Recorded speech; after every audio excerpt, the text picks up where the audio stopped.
Hello hi നമസ്കാരം and welcome back to my channel MV vlogs. എന്തൊക്കെയുണ്ട് വിശേഷം? ഞാൻ വിശേഷം ചോദിച്ചു കഴിഞ്ഞാൽ കുറച്ച് പേരെങ്കിലും ഈ കാണുന്ന വ്ളോഗ് കാണുന്ന കുറച്ച് പേരെങ്കിലും വിചാരിക്കും വല്ലപ്പോഴും വരുന്ന ഈ കുട്ടി എന്തിനാ നമ്മളോട് വിശേഷം ചോദിക്കുന്നതെന്ന്. Guys, I am the really sorry. എനിക്കറിയാം, അതായത് ഞാനിപ്പോൾ ഈ സമയമില്ല വ്ളോഗ് എടുക്കാൻ എന്ന് പറയുന്നത് വളരെ മ്ലേച്ഛകരമായ ഒരു റീസൺ ആണെന്ന് എനിക്കറിയാം. ഈ വീഡിയോ ഇടയ്ക്ക് ഇങ്ങനെ കുലുങ്ങുന്നുണ്ടെങ്കിൽ ഞാനിത് കുറച്ച് വെറൈറ്റിക്ക് വേണ്ടി ബെഡിൻ്റെ മേലെ ആണ് ഫോൺ വെച്ചേക്കുന്നത്, അതാണ് ഈ കുലുങ്ങുന്നത് കേട്ടോ. ഞാൻ മാക്സിമം കുലുങ്ങാതെ സംസാരിക്കാൻ ശ്രമിക്കാം. ഓക്കെ, സോ വളരെ മ്ലേച്ഛകരമായ ഒരു റീസൺ ആണ് സമയം കിട്ടുന്നില്ല എന്ന്. പക്ഷേ സമയം കിട്ടുന്നില്ല എന്നുള്ളത് മാത്രമല്ല, ഒന്നും അങ്ങനെ എക്സൈറ്റിംഗ് ആയിട്ട് നിങ്ങളോട് ഷെയർ ചെയ്യാൻ ഉണ്ടായിരുന്നില്ല. ജോലിക്ക് പോകുന്നു, ഭക്ഷണം കഴിക്കുന്നു, കിടന്നുറങ്ങുന്നു, ജോലിക്ക് പോകുന്നു, ഭക്ഷണം കഴിക്കുന്നു, കിടന്നുറങ്ങുന്നു. ഇതാണ് ഇപ്പോൾ കുറച്ച് ദിവസമായിട്ട്. അല്ലെങ്കിൽ കുറച്ച് ലാസ്റ്റിൽ ഇപ്പോൾ നമ്മൾ കണ്ട ബോറോ മാർക്കറ്റിന്റെ ശേഷം ജനുവരി തുടങ്ങിയപ്പോൾ അങ്ങ് ഒന്ന് ട്രാക്കിലേക്ക് വർക്കൊക്കെ വീണ്ടും റീസ്റ്റാർട്ട് ചെയ്തപ്പോൾ ഒന്ന് ട്രാക്കിലേക്ക് ആയി വരികയാണ്. അപ്പം അതിൻ്റെതായ ഒരു കുറച്ച് തിരക്കും കാര്യങ്ങൾ കൊണ്ടാണ് വീഡിയോസൊക്കെ അപ്പാവാത്തതും. പിന്നെ അങ്ങനെ സോ ഇന്ന് വരാനുള്ള കാരണം നിങ്ങൾക്ക് മനസ്സിലായി കാണും. യെസ് ഗൈസ്, അത് ഒരു എക്സൈറ്റിംഗ് ന്യൂസ് ആയതുകൊണ്ട് തന്നെയാണ് ഞാൻ വ്ളോഗ് എടുക്കുന്നത്. I got my UK driving licence. അപ്പോൾ ഇതിൻ്റെ എൻ്റെ ഒരു എക്സ്പീരിയൻസ് ഷെയർ ചെയ്യാം എന്ന് വിചാരിച്ചു. എനിക്ക് മാത്രമല്ല, ശ്രീകുട്ടനും ലൈസൻസ് കിട്ടി. എനിക്ക് ഡിസംബറിൽ കിട്ടി, ശ്രീകുട്ടന് ജനുവരിയിൽ കിട്ടി. സോ നമ്മൾ രണ്ടുപേർക്കും ഇപ്പം UK ഡ്രൈവിംഗ് ലൈസൻസ് ഹോൾഡേഴ്സായി മാറിയിരിക്കുകയാണ് ഗൈസ്. അപ്പോൾ അതിൻ്റെ ഒരു എക്സ്പീരിയൻസ് ഞാൻ ഷെയർ ചെയ്യാമെന്ന് വിചാരിച്ചു. ഓക്കെ, സോ ഞാൻ ഇതിൻ്റെ ഒരു കഥ എന്താണെന്ന് വെച്ച് കഴിഞ്ഞാൽ 2019 ഞാൻ UK വന്നപ്പോൾ ഞാൻ ഇങ്ങനെ റോട്ടിൽ കൂടെ ഒക്കെ ആൾക്കാരിങ്ങനെ ഡ്രൈവൊക്കെ ചെയ്ത് പോകുമ്പോൾ ഞാൻ ഇങ്ങനെ വിചാരിക്കും, നമ്മൾ ബസ്സിലൊക്കെ ഇങ്ങനെ പോകുമ്പോൾ ഇങ്ങനെ വിചാരിക്കും, എന്നാ ഒരു കാറൊക്കെ ഇവിടെ ഓടിച്ച് നടക്കാൻ പറ്റുക. കാരണം എനിക്ക് പൊതുവേ ഡ്രൈവിംഗ് ഇഷ്ടമാണ്, കാർ ഓടിക്കാൻ ഇഷ്ടമാണ്. അതുകൊണ്ട് ഞാൻ ഇങ്ങനെ ആലോചിക്കും, എന്നാന്നൊക്കെ വിചാരിച്ച് ഞാൻ അങ്ങനെ ഇരിക്കുമായിരുന്നു. പിന്നെ അന്നത്തെ ഒരു സാഹചര്യം വെച്ചിട്ട് നമുക്ക് അങ്ങനെ ഇപ്പം നമ്മൾ യൂണിവേഴ്സിറ്റിയിൽ വന്നതേ ഉള്ളൂ, പുതിയൊരു കൺട്രിയാണ്, പിന്നെ നല്ല എക്സ്പെൻസീവ് ആണ് ഇവിടെ ലൈസൻസ് എടുക്കുക എന്ന് പറയുന്നത്. അപ്പോൾ അതൊന്നും ആ സമയത്ത് നമുക്കിങ്ങനെ ആലോചിക്കാൻ പറ്റാത്ത ഒരു ഡ്രീം മാത്രമായിരുന്നു കേട്ടോ. അന്നത്തെ ഒരു ഡ്രീം ഇന്ന് സാക്ഷാത്കരിക്കുകയാണ്. ഇന്ന് ഞാൻ ഈ കുലുങ്ങാതെ ഭയങ്കര ഡീസൻ്റ് ആയിട്ട് സംസാരിക്കുമ്പോൾ നിങ്ങൾ വിചാരിക്കരുത് കേട്ടോ. ഒരു മിനിറ്റ്.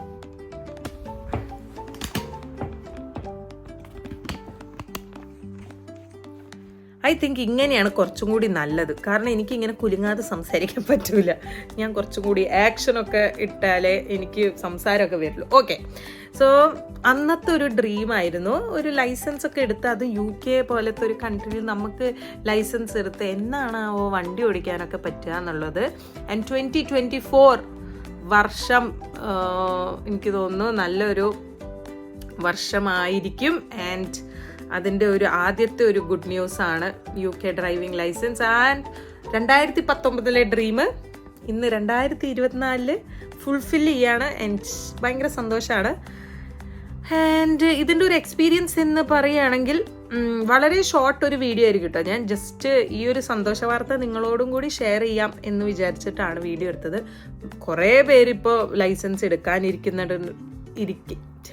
കുറേ പേരിപ്പോൾ ഡ്രൈവിംഗ് ലൈസൻസ് എടുക്കാൻ ഇരിക്കുന്നവരുണ്ടാവും, അല്ലെങ്കിൽ തിയറി ടെസ്റ്റ് കഴിഞ്ഞവരുണ്ടാവും, ഡേറ്റ്സ് ഒക്കെ എടുത്ത് ഫൈനലൈസ് ആയി ഇരിക്കുന്നവരുണ്ടാവും, അല്ലെങ്കിൽ എൻ്റെ പോലെ തന്നെ ഇങ്ങനെ ആഗ്രഹിച്ചു ഒരു പ്രാവശ്യം ഒന്ന് UK ഡ്രൈവിംഗ് ലൈസൻസ് എടുക്കണം എന്ന് ആലോചിച്ചിരിക്കുന്നവരാണെങ്കിൽ ജസ്റ്റ് ഒന്ന് ഷെയർ ചെയ്യാമെന്ന് വിചാരിച്ചു എൻ്റെ എക്സ്പീരിയൻസ്. സോ ഫസ്റ്റ് നമ്മൾ ചെയ്യേണ്ടത് എന്താണ്? ഡ്രൈവിംഗ് തിയറി ടെസ്റ്റ് പാസ്സാവണം. സോ ഇവിടെ നമുക്ക് UK പാസ്സാവണമെങ്കിൽ, UK നമുക്ക് നാട്ടിലും തിയറി ടെസ്റ്റ് ഉണ്ട് എന്നല്ലേ? ഞാൻ കുറേ വർഷം എടുത്തിട്ട് നാട്ടിൽ നിന്ന് ഡ്രൈവിംഗ് തിയറി ടെസ്റ്റ് ഉണ്ട്. പക്ഷേ ഇവിടുത്തെ തിയറി ടെസ്റ്റ് കുറച്ച് കടുപ്പം എന്ന് പറഞ്ഞു കഴിഞ്ഞാൽ ഒത്തിരി റീഡ് ചെയ്യാനും പഠിക്കാനും ഉണ്ട്. നമുക്ക് ചുമ്മാതെ പോയിട്ട് ഓക്കെ എന്നാൽ നാളെ തിയറി ടെസ്റ്റ് എഴുതിയേക്കാം എന്ന് പറഞ്ഞിട്ട് നമുക്ക് അത്ര പെട്ടെന്ന് പോയിട്ട് ചെയ്യാൻ പറ്റില്ല.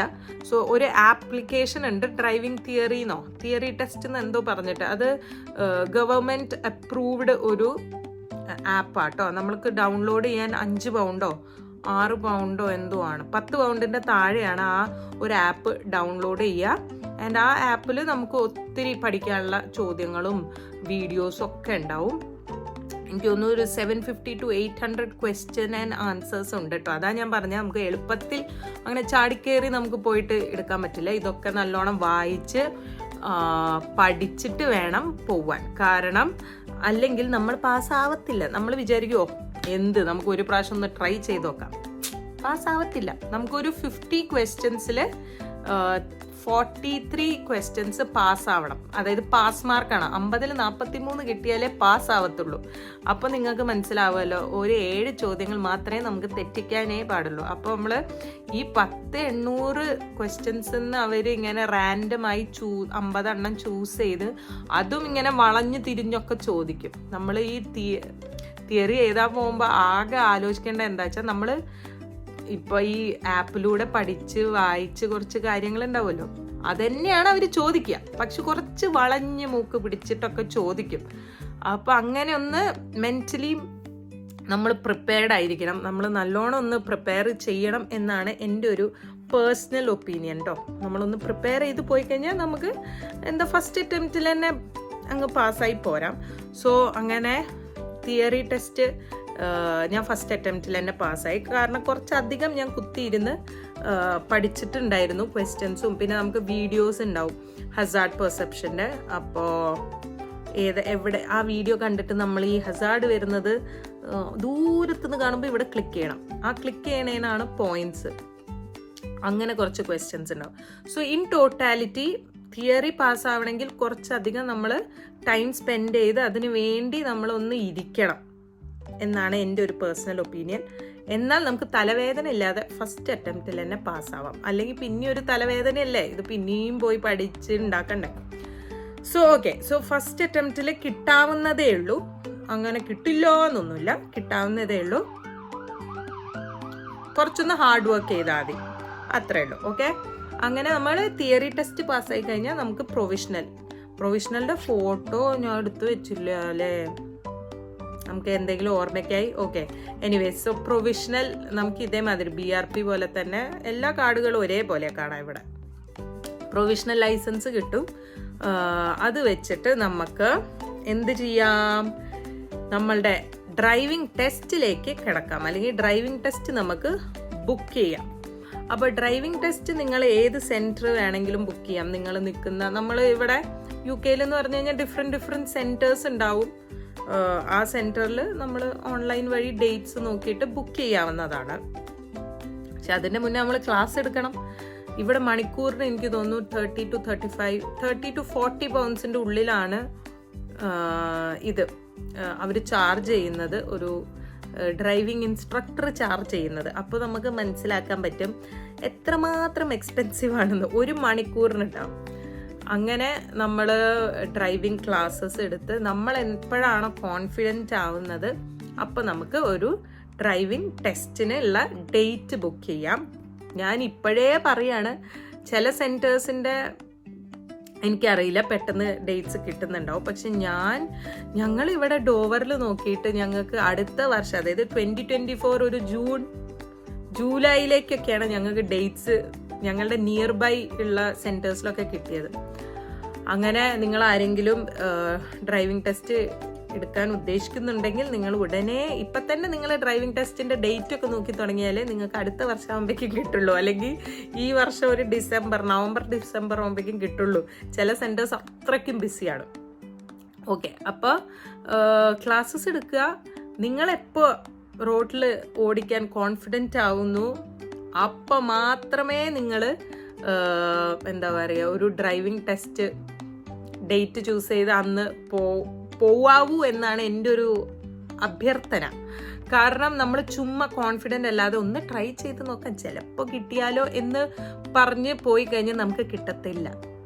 കാരണം നമ്മൾ അങ്ങനെ പെർഫെക്റ്റ് ആയിട്ട് ഓടിച്ചാലേ ഇവിടുത്തെ ഇൻസ്ട്രക്ടേഴ്സ് നമ്മളെ പാസ്സാക്കുള്ളൂ. ഇനി നമ്മൾ അവരുടെ ഏത് കുഞ്ഞമ്മേൻ്റെ മോളാണ് അല്ലെങ്കിൽ ഏത് കുഞ്ഞമ്മേൻ്റെ വകയിലെ ചിറ്റപ്പൻ്റെ മക്കളാണെന്ന് പറഞ്ഞാൽ പോലും ഇവിടെ അവർ നോ രക്ഷ. അവർ നമ്മളെ മൈൻഡ് പോലും ചെയ്യില്ല.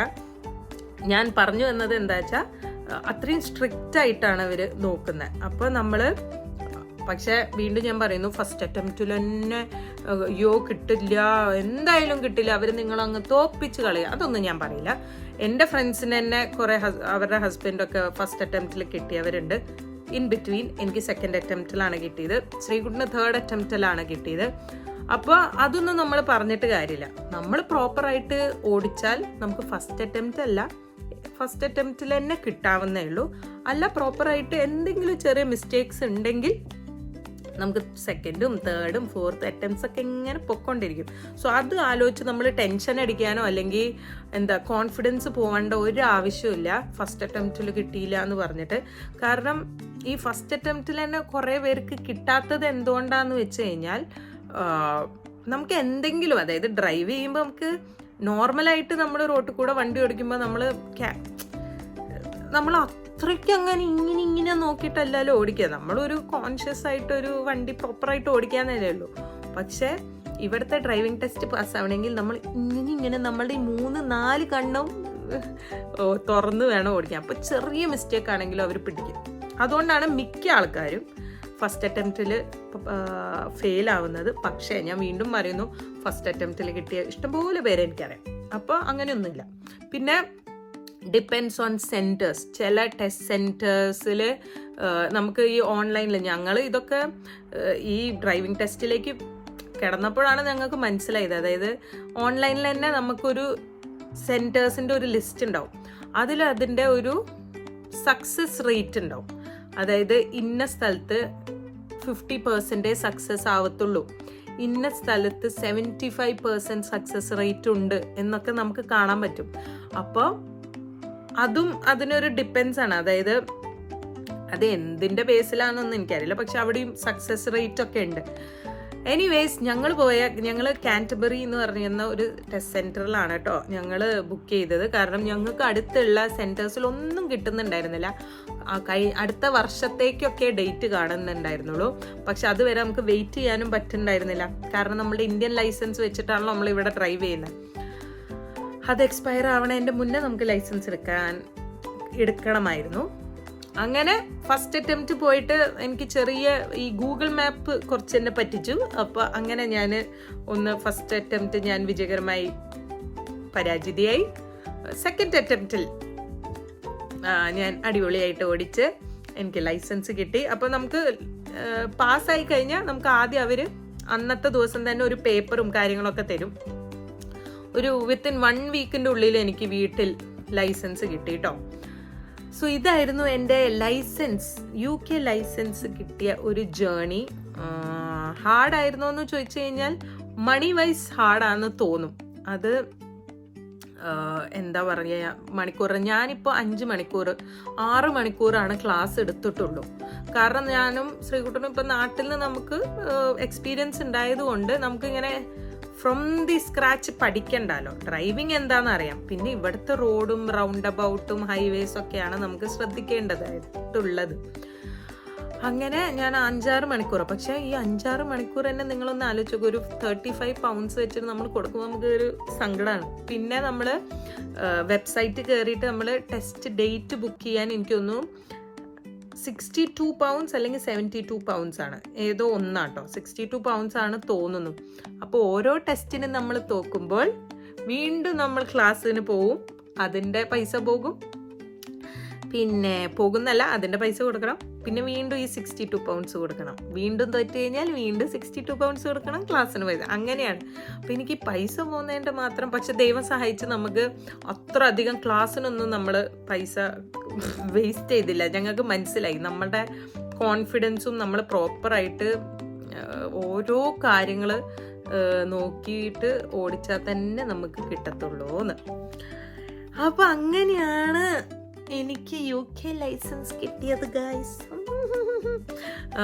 ഭയങ്കര സന്തോഷം കേട്ടോ. കാരണം ഞാൻ 2019 ഇവിടുന്ന് തിരിച്ചു പോയതിൻ്റെ ശേഷം ഞാൻ ഒരിക്കലും ഈ ഒരു ആഗ്രഹം അങ്ങനെ അന്നുണ്ടായി എന്നല്ലാതെ ഇവിടുന്ന് തിരിച്ച് നാട്ടിലെത്തിയപ്പോഴേക്കും പിന്നെ നമ്മൾ അതിനെക്കുറിച്ച് ആലോചിക്കുന്നില്ലല്ലോ. പക്ഷെ പിന്നെയും ഞാൻ ഇവിടെ വന്ന് നമ്മൾ ചെറിയൊരു വണ്ടി എടുത്ത് ഇവിടത്തെ റോഡിൽ ഇപ്പം ഞാൻ വിത്ത് ലൈസൻസ് ഓടിക്കണു എന്ന് പറയുമ്പോൾ ചില കാര്യങ്ങൾ അങ്ങനെയാണ് അല്ലേ, വിശ്വസിക്കാൻ പറ്റില്ല. എനിക്ക് കുറച്ച് ദിവസം ഉണ്ടായിരുന്നു ഇത് വിശ്വസിക്കാൻ പിന്നെ കാറൊക്കെ ഓടിക്കുമ്പോൾ ഞാൻ ഇങ്ങനെ ഞാൻ UK തന്നെയാണോ കാർ ഓടിക്കുന്നത് എന്നുള്ളൊരു അഹങ്കാരമൊക്കെ എനിക്ക് തോന്നിപ്പോയി. എനിവേയ്സ് അത്രയാണ് എൻ്റെ UK ഡ്രൈവിംഗ് ലൈസൻസ് ജേർണി. വലിയ കഷ്ടപ്പാടില്ലാതെ അങ്ങ് രക്ഷപ്പെട്ടു കേട്ടോ. തിയറി ഫസ്റ്റ് അറ്റംപ്റ്റിൽ പാസ്സായി, പിന്നെ വലിയ കൂടുതൽ ക്ലാസ്സസ് ഒന്നും എടുക്കാതെ അങ്ങ് പാസ്സായി. സോ നിങ്ങൾ ആരെങ്കിലും UK ഉള്ളവർ ലൈസൻസ് എടുക്കാൻ ആഗ്രഹിക്കുന്നുണ്ടെങ്കിൽ മടിച്ച് നിൽക്കണ്ട. നമ്മൾ മടിച്ച് നിന്ന് കഴിഞ്ഞാൽ ഒന്നും അതായത് കിട്ടത്തില്ല. ഞങ്ങൾ ഫസ്റ്റ് ഇത്രയും ലേറ്റ് ആയത് തന്നെ, ഞങ്ങൾ വന്നിട്ട് ഇപ്പോൾ 1 year ആയല്ലോ. അപ്പോൾ ഇത്രയും ലൈസൻസ് എടുക്കാൻ ലേറ്റ് ആയത് തന്നെ നമ്മൾ പൈസ ആലോചിച്ചിട്ടാണ്. അതായത് ഇത്ര പൈസ കൊടുക്കണ്ടേ, നമുക്ക് 1 year എന്തായാലും ഇന്ത്യൻ ലൈസൻസ് ഉണ്ടല്ലോ, അത് ആവുമ്പോഴേക്കും നമുക്ക് നോക്കാമെന്ന് പറഞ്ഞ് വരുമ്പോഴാണ് പിന്നെ നമുക്ക് ടൈമും ഇന്ത്യൻ ലൈസൻസും എക്സ്പയർ ആവാനായി. പിന്നെ വണ്ടി പുറത്തേക്ക് എടുക്കാൻ പറ്റില്ല, നമുക്ക് ട്രാവൽ കുറച്ച് ബുദ്ധിമുട്ടാവും വർക്കിനൊക്കെ പോയി വരാൻ. അപ്പം നിങ്ങൾ ആരെങ്കിലും പ്ലാൻ ചെയ്യുന്നുണ്ടെങ്കിൽ അതങ്ങ് എക്സിക്യൂട്ട് ചെയ്യുക, അതങ്ങ് നടന്നോളും, ആ ഫ്ലോയിൽ അങ്ങ് സംഭവിച്ചോളും. അല്ലാതെ ഡിലേ ആക്കിക്കൊണ്ടിരുന്നു കഴിഞ്ഞാൽ അത് ഡിലേ ആവത്തേ ഉള്ളൂ. പിന്നെ ഇവിടെ വണ്ടി ഓടിച്ച് നടക്കാനൊക്കെ ഒരു പ്രൗഡ് ഫീലിംഗ് അല്ലേ. സോ അങ്ങനെ ഡ്രൈവിംഗ് ലൈസൻസ് കിട്ടി. നേരത്തെ പറഞ്ഞ പോലെ എനിക്ക് മാത്രമല്ല ശ്രീകുട്ടനും ഡ്രൈവിംഗ് ലൈസൻസ് കിട്ടി. അപ്പം അത്രേ ഉള്ളൂ ഇന്നത്തെ വീഡിയോ. ഇനി അടുത്ത വീഡിയോ എന്തായാലും മാർച്ചിൽ കുറച്ച് വീഡിയോ, മാർച്ചിട്ടാ. ഇന്ന് ഞാൻ എടുക്കുന്നത് January 20 ഈ വീഡിയോ എടുക്കുന്നത്. അപ്പോൾ January ഏകദേശം തീർന്നു എന്ന് തന്നെ പറയാം. February March ഒരു 1.5 മാസം കഴിഞ്ഞ് കഴിഞ്ഞാൽ നിങ്ങൾക്ക് വ്ളോഗ് കാണാം കുറച്ച് ദിവസത്തേക്ക്. അതെന്തുകൊണ്ടാന്ന് ഞാൻ ഇപ്പോൾ പറയുന്നില്ല. അതിൻ്റെ വീഡിയോസ് ഇവിടെ നിന്ന് തന്നെ നിങ്ങൾ കുറച്ച് കണ്ടു തുടങ്ങും. എന്നാലും അത് ആലോചിക്കുമ്പോൾ തന്നെ എനിക്ക് സന്തോഷം. ഓക്കെ, അപ്പം അങ്ങനെയൊക്കെയാണ് വീഡിയോസ് ഇടാൻ ശ്രമിക്കാം ഗൈസ്. എനിക്കറിയാം, നോക്കാം. ഓക്കെ, ഞാൻ ഇനി ഒരു വാഗ്ദാനങ്ങളും നൽകുന്നതല്ല. എനിവേയ്സ് അറ്റ്ലീസ്റ്റ് ഞാൻ ഷോർട്സ് എങ്കിലും ഇടണം എന്നാണ് ഇപ്പം എൻ്റെ ആഗ്രഹം. ഓക്കെ ഗൈസ്, അപ്പോൾ if you like this video do like, share and subscribe. എൻ്റെ മുഖത്ത് കുറച്ച് കുരുക്കൾ വന്നിട്ടുണ്ട്. എനിക്ക് എന്തെങ്കിലും കുരുക്കളല്ല, കണ്ടോ, പാടായി മാറി. കുരുവായിരുന്നു, പാടായി മാറി. അപ്പോൾ if you have any home remedies അല്ലെങ്കിൽ എന്തെങ്കിലും ക്വിക്കായിട്ട് എന്തെങ്കിലും ഉണ്ടെങ്കിൽ ഈ പാട് മാറാൻ ഗൈസ്, നിങ്ങൾ comment below. Okay, do like, share and subscribe. Bye. Licence കിട്ടി.